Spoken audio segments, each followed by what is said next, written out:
Good morning बच्चों, welcome to alpha positive generation. आज हम पढ़ेंगे कोऑर्डिनेशन कंपाउंड के बारे में। ठीक है, इसमें हम पढ़ेंगे वर्नर थ्योरी के बारे में, प्राइमरी सेकेंडरी वैलेंसी के बारे में और कुछ टर्म्स के बारे में, लाइक लिगेंड क्या होते हैं, मेटल आयन क्या होते हैं। ठीक है, तो स्टार्ट करते हैं। कोऑर्डिनेशन कंपाउंड जो होते हैं ना बेटा, वो एक ऐसे कंपाउंड होते हैं जो स्टेबल होते हैं, जिनका एक फिक्स्ड शेप होती है, स्ट्रक्चर होता है। ठीक है, और ये डिसोशिएट जल्दी नहीं होते। ऐसे कंपाउंड को बोलेंगे कोऑर्डिनेशन कंपाउंड। और हमें जब रिप्रेजेंट करना होगा तो हम इसे एक स्क्वायर ब्रैकेट के अंदर रिप्रेजेंट करेंगे। ठीक है, लाइक एग्जांपल हो गया इस तरीके से। तो ये हो गया मेटल आयन, इसके साथ एक लिगेंड अटैच है और ये एक फिक्स शेप में है। ठीक है, अगर मैं वाटर के साथ इसे ऐड करूंगी तो ये डिसोशिएट नहीं होगा, ऐसे ही फिक्स रहेगा। ठीक है, आप लोगों ने देखा होगा जैसे कि पीपीटी बनते हैं, आप लोग लैब में प्रैक्टिकल करते हैं तो प्रेसिपिटेट बनते हैं ना, कभी येलो पीपीटी बन जाते हैं, कभी व्हाइट पीपीटी बनते हैं। तो एग्जैक्टली क्या होता है, हम एक लिक्विड में दूसरे लिक्विड को ऐसे ही ऐड करते हैं या फिर लिक्विड में कोई सॉल्ट ऐड करते हैं तो व्हाइट पीपीटी आ जाते हैं या फिर येलो पीपीटी आ जाते हैं। तो वो इसलिए आते हैं क्योंकि इस टाइम पे जो पीपीटी बने हैं ना, वो कोऑर्डिनेशन कॉम्प्लेक्स है, वो फिक्स है, वो अपनी बदलना ही नहीं चाहता। कि हम चाहते हैं कि हमें कोई लिक्विड मिल जाए तो हमें नहीं मिलेगा, क्योंकि इस टाइम पे जो स्ट्रक्चर फॉर्म हुआ है ना, वो कोऑर्डिनेट कंपाउंड है, इस वजह से हमें नहीं मिला। और अगर हमें इसे चेंज करना होता है तो हम इसे प्रेसिपिटेशन करते हैं, ये सेंट्रीफ्यूगेशन करते हैं, जिससे कि हमें जो कॉम्प्लेक्स है वो मिल जाता है और बाकी जो भी वेस्ट होता है वो रिलीज हट जाता है। ठीक है, तो इस तरीके के कंपाउंड को कोऑर्डिनेशन कंपाउंड कहेंगे। नेक्स्ट आता है इनका फंक्शन, कि कहाँ कहाँ यूज होता है। तो हीमोग्लोबिन में, इसके अलावा विटामिन, एंजाइम, इन सब में कोऑर्डिनेशन कंपाउंड यूज होते हैं। ठीक है, किस तरीके से फंक्शन क्या क्या हो गए, क्लोरोफिल जो होता है वो भी कोऑर्डिनेशन कंपाउंड का है, हीमोग्लोबिन हो गया, विटामिन B12 ये कोऑर्डिनेशन कंपाउंड का बना होता है। ठीक है, इसके अलावा मेटलर्जिकल प्रोसेस, जो भी प्यूरिफिकेशन ऑफ मेटल होता है या मेटल को निकालने का प्रोसेस होता है, उन सब में भी कोऑर्डिनेशन कंपाउंड ही होते हैं, मिक्स होते हैं ना, इसलिए तो हमें अलग अलग मेथड यूज करने पड़ते हैं ताकि हम जो चाहते हैं, ठीक है, डिजायरेबल मेटल जो है वो हम निकाल सकें उस कॉम्प्लेक्स में से। ठीक है, नेक्स्ट हो गया इंडस्ट्रियल लेवल पे भी हम यूज करते हैं एनालिटिकल रिएजेंट। रिएजेंट कहाँ यूज होंगे, आप लोग 12th में आ गए हो तो लैब में प्रैक्टिकल्स करोगे तो आप कुछ रिएजेंट यूज करोगे, like skip reagent, Benedict reagent. ठीक है, और भी कई सारे रिएजेंट होंगे, तो वहां पे आप देखोगे ये जो रिएजेंट है ये कोऑर्डिनेशन कंपाउंड ही है। नेक्स्ट रहता है इलेक्ट्रोप्लेटिंग का प्रोसेस हो गया, टेक्सटाइल, डाइंग, मेडिसिन, इन सब में क्या होता है, कोऑर्डिनेशन कंपाउंड ही यूज होते हैं। ठीक है, तो बेसिकली कोऑर्डिनेशन कंपाउंड मेटल होता है और उसके साथ कोई ना कोई ट्रांजिशन एलिमेंट मिक्स होता है जिससे कोऑर्डिनेशन कंपाउंड बनता है। ठीक है, नेक्स्ट आता है हमारा वर्नर थ्योरी। तो वर्नर थ्योरी को स्पेसिफाई इस तरीके से करा गया है कि वर्नर ने, एल्फ्रेड वर्नर था इनका नाम, क्या था, एल्फ्रेड वर्नर। ठीक है, तो इन्होंने बताया था, ये हुए थे 12 दिसंबर में। ठीक है, 12 दिसंबर में 36 से 1919। ठीक है, तो ये इस साल में पैदा हुए थे। अब क्या हुआ था इसमें, इन्होंने सबसे पहले तो बताया कि प्राइमरी और सेकेंडरी वैलेंसी क्या होता है, ये आप लोगों को भी पता है। जब हम प्राइमरी वैलेंसी की बात करते हैं, प्राइमरी वैलेंसी, तो प्राइमरी वैलेंसी होता है जो भी ऑक्सीडेशन नंबर आप लोगों ने निकाला है ना, उसे कहते हैं प्राइमरी वैलेंसी। ठीक है, लाइक जैसे हम लेते हैं ऑक्सीडेशन नंबर को ही क्या बोलते हैं, प्राइमरी वैलेंसी। ठीक है, एक तो ये डिफरेंस हो गया इसका, और इसे क्या बोलते हैं, कोऑर्डिनेशन नंबर। अब ये दोनों होता क्या है, तो आप इस तरीके से समझ सकते हो, लाइक हमने एग्जांपल लिया था KMnO4, इसका ऑक्सीडेशन नंबर निकालना आता है ना, तो मैंगनीज का कितना निकलता है, +7 निकलता है। तो ये तो हो गया ऑक्सीडेशन नंबर, यानी कि प्राइमरी वैलेंसी। ठीक है, सेकेंडरी वैलेंसी में क्या होगा, इस तरीके का कॉम्प्लेक्स होगा जो मैंने अभी बनाया था ना, यहाँ पे लाइक मैंने प्लैटिनम बनाया, क्लोरीन फुल बनाया। ठीक है, इस तरीके से। तो मेटल के साथ जितने भी लिगेंड, इन्हें लिगेंड कहते हैं, जो भी डी ट्रांजिशन एलिमेंट या डी ब्लॉक के एलिमेंट अटैच होते हैं ना मेटल से, तो उन जितने अटैच होते हैं उनको कोऑर्डिनेशन नंबर बोलते हैं। तो कितने अटैच हैं क्लोरीन, 4, तो कोऑर्डिनेशन नंबर क्या हो गया, 4। ठीक है, दूसरा एग्जांपल लेते हैं, लाइक मैंने ले लिया प्लैटिनम के साथ मैंने अमाइन ले लिया, इसे अमाइन बोलते हैं। ठीक है, ये 6 हैं, तो अब कोऑर्डिनेशन नंबर कितना हो गया, कितने अमाइन अटैच है, 6, तो कोऑर्डिनेशन नंबर कितना हो गया, 6। ठीक है, ये सिंपल डेफिनेशन है इसकी। आगे जाके जैसे जैसे लिगेंड्स की हम देखेंगे, किस टाइप के लिगेंड्स होते हैं, किस तरीके से अटैच होते हैं मेटल से, उस तरीके से कोऑर्डिनेशन नंबर बदलता चलेगा। ठीक है, एक तो ये डिफरेंस हो गया। सेकंड डिफरेंस है कि ये जो होते हैं वो आयोनाइजेबल होते हैं। आयोनाइजेबल मींस वाटर में जैसे ही डालेंगे तो प्राइमरी वैलेंसी डिसोशिएट हो जाती है। ठीक है, उसके जो भी कंपाउंड है, लाइक KMnO4 को वाटर में डालेंगे तो डिसोशिएट हो जाएंगे सारे मॉलिक्यूल, इनके पार्टिकल्स। ये जो होते हैं कोऑर्डिनेशन कंपाउंड, ये नॉन आयोनाइजेबल होते हैं, नॉन आयोनाइजेबल। ठीक है, नेक्स्ट डिफरेंस आ जाता है इसमें कि ये जो होते हैं वो सेटिस्फाई होते हैं। सेटिस्फाई, जो भी इनकी जो फॉर्म होती है वो सेटिस्फाई होती है किसके थ्रू, बाय नेगेटिव आयन के थ्रू। ठीक है, नेगेटिव आयन कैसे, हम जब इसको हम ऑक्सीडेशन नंबर निकालते हैं तो इक्वल टू में 0 लिखते हैं ना, प्लस और माइनस दोनों को मिलाकर के इक्वल टू में 0 आ गया, यानी कि दोनों को सॉल्व करेंगे तो 0 आएगा, सेटिस्फाई हो गया। अगर नेगेटिव आयन नहीं होगा तो क्या 0 आ पाएगा? नहीं आएगा ना।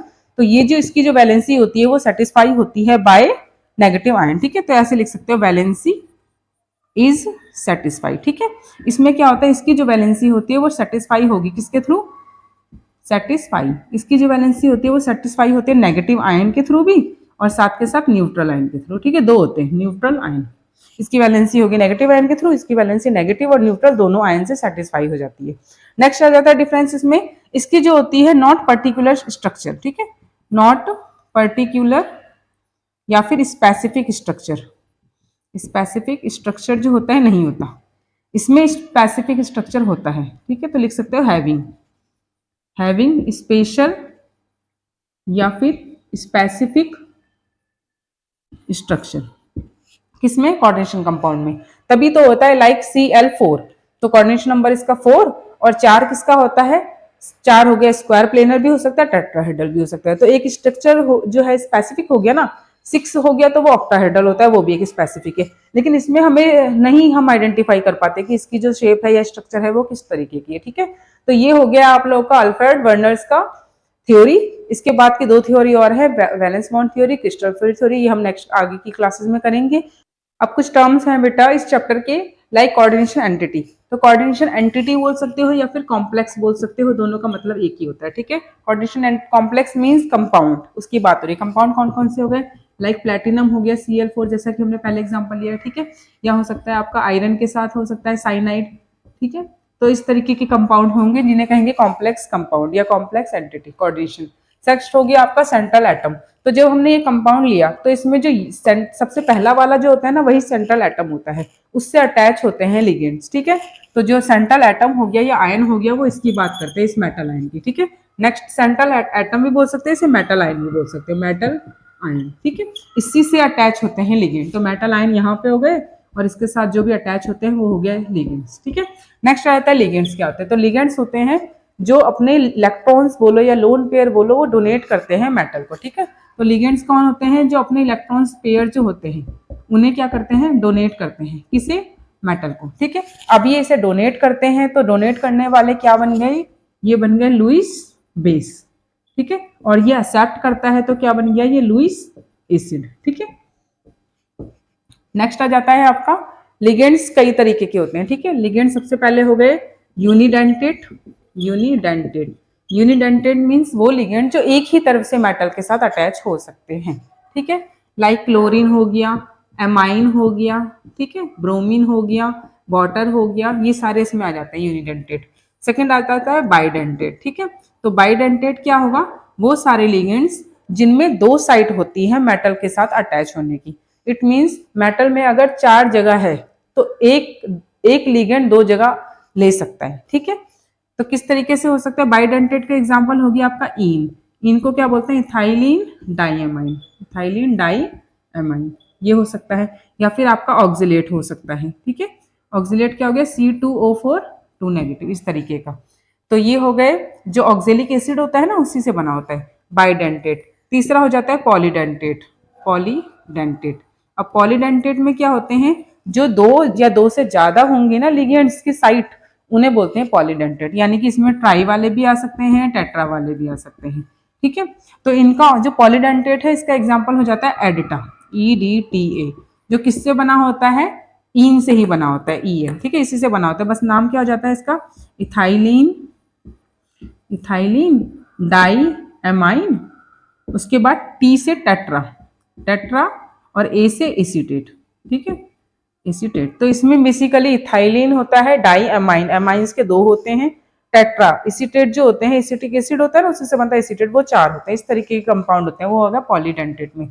एक और एग्जांपल आता है इसमें थोड़ा डिफरेंट होता है जिसे कहते हैं एम्बिडेंटेड, ठीक है। एम्बिडेंटेड क्या होता है? आप ऐसा समझ लीजिए, एम्बिडेंटेड हो गए कि एक ऐसा लिगेंड जो हम शक्ल का रोल कर रहा है, ठीक है। यानी कि वो हो सकता है जैसे NO2, ठीक है, ये एक लिगेंड है। ये क्या करता है? N की तरफ से भी मेटल के साथ अटैच हो सकता है और अपना रूप बदल के O की तरफ से भी मेटल के साथ अटैच हो सकता है, ठीक है। एक बार में एक ही जगह से अटैच होगा, ये नहीं कि ये अकेला 2 जगह से अटैच होगा, ऐसा नहीं होगा, ठीक है। ज्यादातर केस में यही है कि या तो N की तरफ से अटैच हुआ तो क्या हो गया? ये N की तरफ से हो गया तो N लग जाता है इसमें, और अगर O की तरफ से हो रहा हो तो O करके आ जाता है। एम्बीडेंटेड होता एक ही लिगेंड है, लेकिन इसकी जो इसकी पकड़ने की साइड होती है मेटल को वो डिफरेंट होती है, ठीक है। इसका एग्जांपल और साइनाइड भी होता है, ठीक है। CN हो गया, SCN, ये भी इसी का एग्जांपल होता है एम्बीडेंटेड का, ठीक है। नेक्स्ट हो जाता है आपका कोऑर्डिनेशन नंबर। तो कोऑर्डिनेशन नंबर होता है कि कितने लिगेंड्स अटैच होते हैं मेटल के साथ, वही उसका कोऑर्डिनेशन नंबर होता है। जैसा कि हमने इससे पहले पढ़ा था, क्या क्लोरीन में कितने हैं, 4 है ना, तो कोऑर्डिनेशन नंबर क्या हो गया इसका 4। इसमें कितने 6, तो कोऑर्डिनेशन नंबर आयरन का कितना हो गया 6, या फिर इस कोऑर्डिनेशन कंपाउंड का कोऑर्डिनेशन नंबर 4 और इस वाले का 6, ठीक है। नेक्स्ट रहता है कोऑर्डिनेशन स्फीयर। तो ये जो स्क्वायर ब्रैकेट है ना, इसे ही बोलते हैं कोऑर्डिनेशन स्फीयर। एक ऐसा स्फीयर जिसमें मेटल आयन होता है और उसके साथ शेयरिंग ऑफ इलेक्ट्रॉन्स किसके होते हैं, लिगेंड्स के, ठीक है।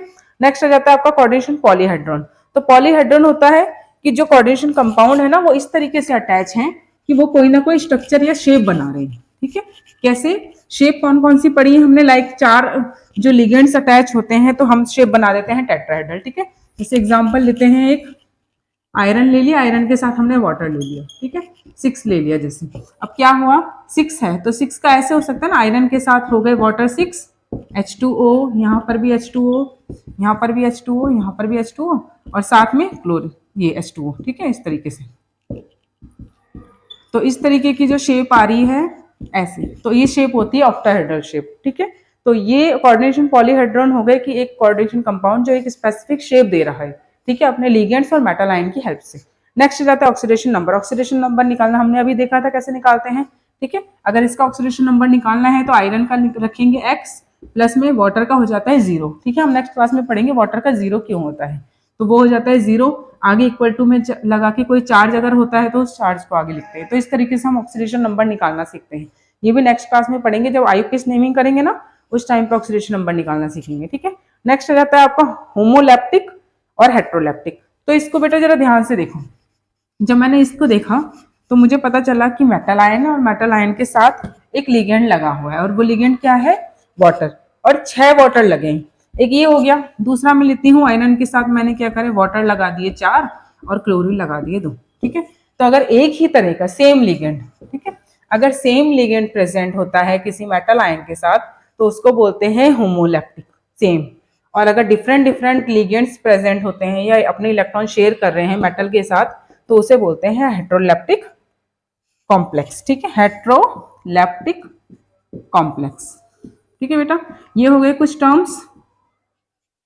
नेक्स्ट क्लास में हम पढ़ेंगे वैलेंस बॉन्ड, ये आईयूपीएस नेमिंग देखेंगे ही, साथ के साथ कुछ टर्म्स के बारे में देखेंगे और क्वेश्चंस की प्रैक्टिस करेंगे। हो सके तो वैलेंस बॉन्ड थ्योरी भी स्टार्ट करवा देंगे।